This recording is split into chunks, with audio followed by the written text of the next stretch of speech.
butas-butas, substandard, mainis din kayo kasi ghost na naman. So hindi ba nakakauma yon? Tama na yung nakita natin na talamak yung pag-violate o paggamit ng Kaban ng Bayan. Okay, RG. To what extent will you pursue yung accountabilities naman ng lawmaker proponents?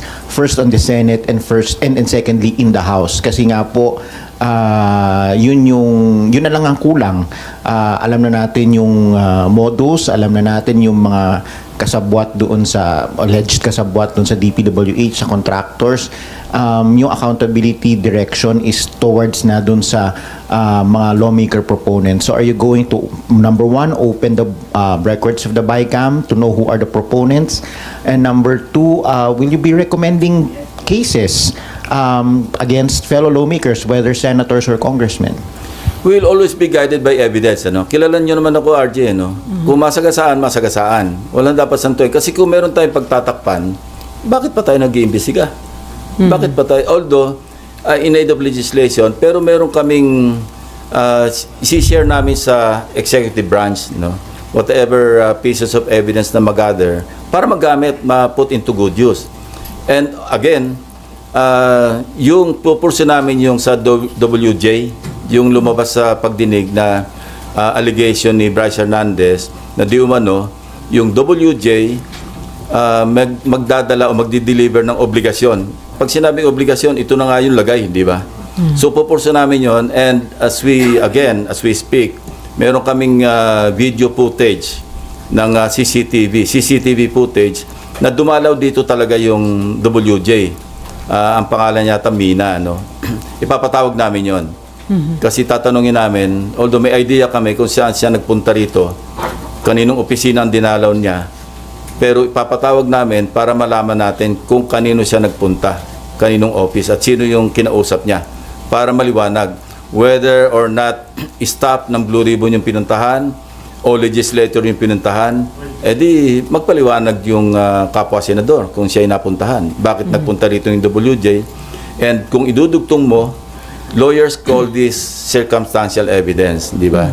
Na although kung standalone, wala ka makukonclude. Pero kung may alegasyon na merong mambabatas o merong staff ng Blue Ribbon, staff ng Senado, na sinasabing i-deliver yung obligasyon, pagkatapos napunta pa rito, August 19 yung petsa ng pagdalaw. This year, sir.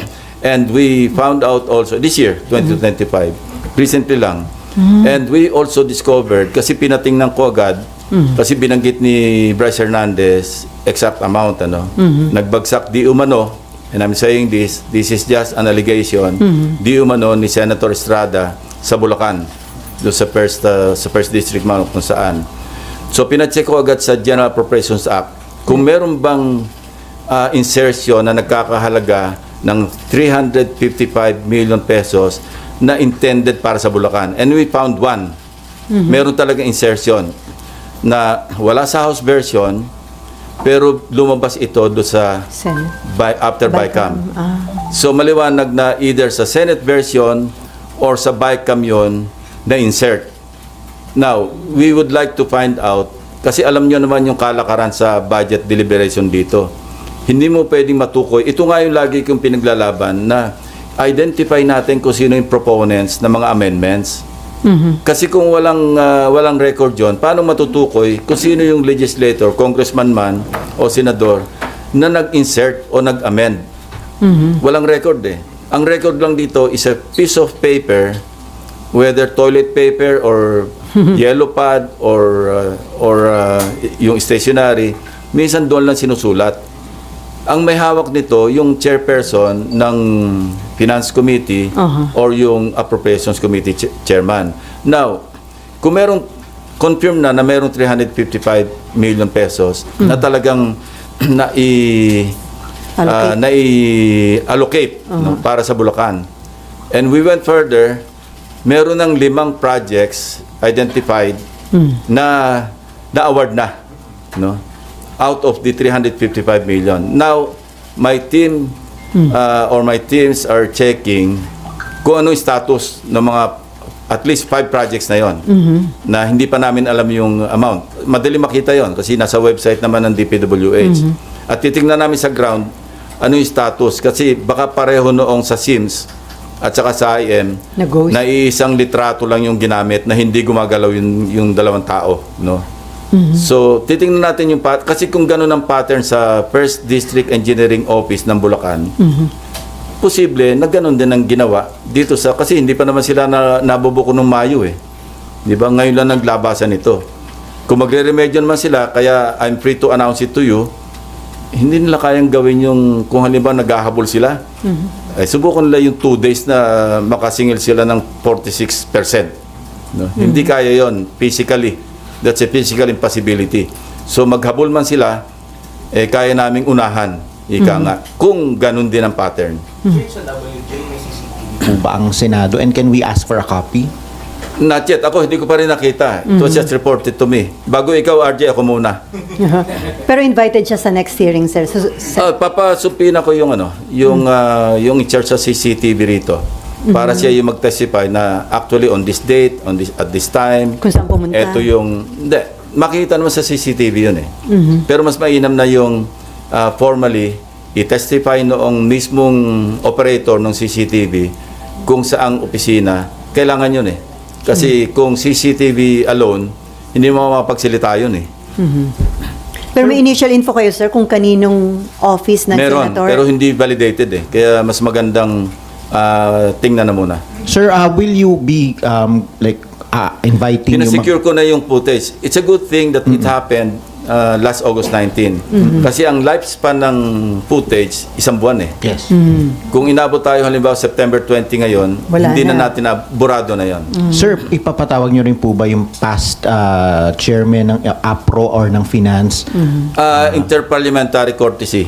But yung Finance at least? Kasi Papag-usapan natin si Senator Grace po para ma-identify kung saan or kung sino yung nag-insert ng 355 billion na yun. Kasi establish na natin na either sa Senate version or sa bicameral, sa BICAM, lumabas bigla yung, kasi wala sa NEP, wala rin sa GAB o sa House GAB. Ano? So, ganon. Okay. In your privileged speeches po kasi you also referred to cases in past budgets that were covered by past leaderships by SP Soto in his first SP and SP Subiri.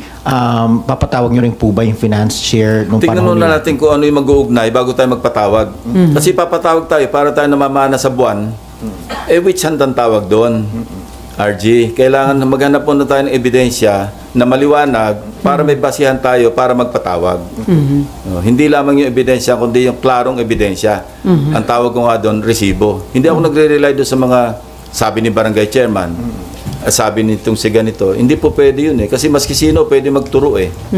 Before Nympha and Daniel, sir, tama ba na ang maging coverage lang ng investigation tungkol sa anomalous flood control project ay from 2022 to 2025? Hindi.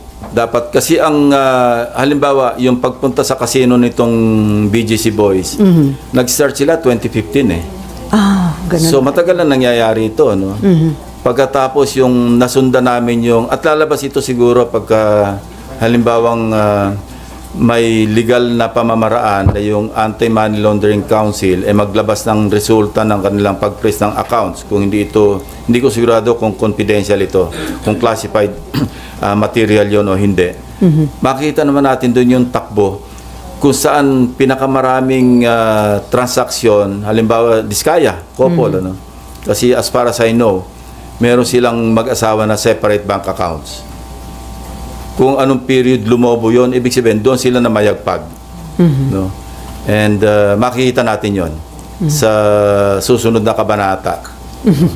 At sir, bilang kayo na ngayon Blue Ribbon Committee Chairman, meron na bang mga lumalapit sa inyo na nag-express ng intention na maging star witness o kaya whistleblower tungkol sa mga iba pang involved dito sa flood control anomalies? Even before I was elected na chairman ng Blue Ribbon, marami lumalapit after my first privilege speech. No?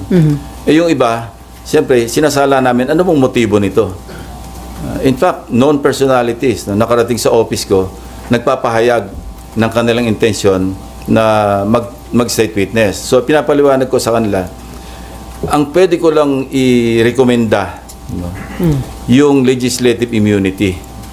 parliamentary immunity kasi nakapaload naman yun sa Witness Protection Program na kung saan pag naupo ka sa isang pagdinig ng komite at ikaw ay nagrantan ng na-grant ng Senate President, no, upon the recommendation of the chairman, na covered ka ng legislative immunity, lahat ng sasabihin mo, maski incriminate mo yung sarili mo, hindi pwedeng gamitin sa'yo.